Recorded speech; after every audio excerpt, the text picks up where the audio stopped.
Israel Hamas युद्ध को 2 साल पूरे हो गए हैं। इन 2 सालों में इजराइल के लिए अगर कोई बुरे सपने की तरह है तो वो है खलील अल हय्या।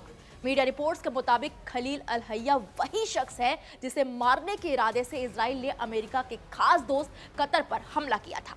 अब उसी शख्स के साथ मिलकर ट्रंप ने इजराइल के साथ खेल कर दिया है। जिस व्यक्ति से नेतन्याहू को सबसे ज्यादा नफरत है, उसी को अमेरिका ने इजराइल के साथ अप्रत्यक्ष बातचीत के लिए चुना है। जी हां, अब हय्या इजराइल के साथ ट्रंप के गाजा पीस प्लान पर बातचीत में शामिल है। बता दें कि हय्या सिर्फ हमास के प्रतिनिधि ही नहीं है, बल्कि इजराइल के लिए वो कांटा है जो चुभा है और दर्द भी हो रहा है, लेकिन उसे निकालना प्रधानमंत्री बेंजामिन नेतन्याहू के लिए मुश्किल हो गया है। अमेरिका के राष्ट्रपति डोनाल्ड ट्रंप के गाजा पीस प्लान में हय्या को काफी अहम हस्ती माना जा रहा है। बताया जा रहा है कि खलील अल हय्या के बिना ये बातचीत मुश्किल ही नहीं बल्कि नामुमकिन भी हो गई है। अब आपके मन में यह सवाल उठ रहा होगा कि खलील अल हय्या कौन है? हय्या हमास के सीनियर अधिकारी हैं, जिनके बेटे की 2 साल से चल रही गाजा वॉर में मौत हो चुकी है, जबकि 2 बेटे इजराइल के साथ पहले ही संघर्षों में मारे जा चुके हैं। 9 सितंबर को इजराइल ने दोहा में हमास अधिकारियों को निशाना बनाकर एक हमला किया था, जिसमें हय्या भी शामिल थे। हमले में हय्या तो बच गए, लेकिन उनके बेटे की मौत हो गई। इसके साथ ही साथ उनके चीफ ऑफ स्टाफ कतर के सुरक्षा अधिकारियों और कुछ लोगों की भी इस हमले में मौत हो गई थी। आपकी जानकारी के लिए बता दें कि 7 अक्टूबर 2025 को हय्या शर्म अल शेख पहुंचे और इजराइल के साथ 20 पॉइंट्स प्लान पर अप्रत्यक्ष वार्ता के लिए शामिल हुए।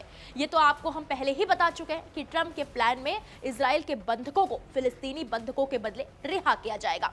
जब से जुलाई 2024 में हमास के नेता इस्माइल हानिया को इजराइल ने मार दिया था, तब से ही संगठन के सबसे प्रभावशाली शख्स बन गए हैं। हय्या की हमास के साथ मजबूत पकड़ की अगर बात करें तो साल 1987 में हमास की शुरुआत हुई थी और तब से ही हय्या इसके सदस्य हैं। आज उसके वेटरन के तौर पर उनके ईरान के साथ भी रिश्ते काफी अच्छे हो गए हैं। ये सबको अच्छे से पता है कि ईरान वो देश है जो हमास को फंडिंग और हथियार मुहैया कराता है।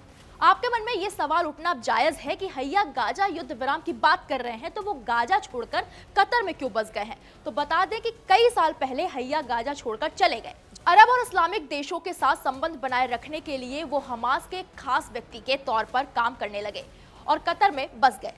मध्यस्थ युद्ध विराम बातचीत में हमास प्रतिनिधिमंडल का नेतृत्व करने के अलावा उन्होंने समूह के लिए कई अन्य प्रमुख राजनीतिक भूमिकाएं भी निभाई हैं।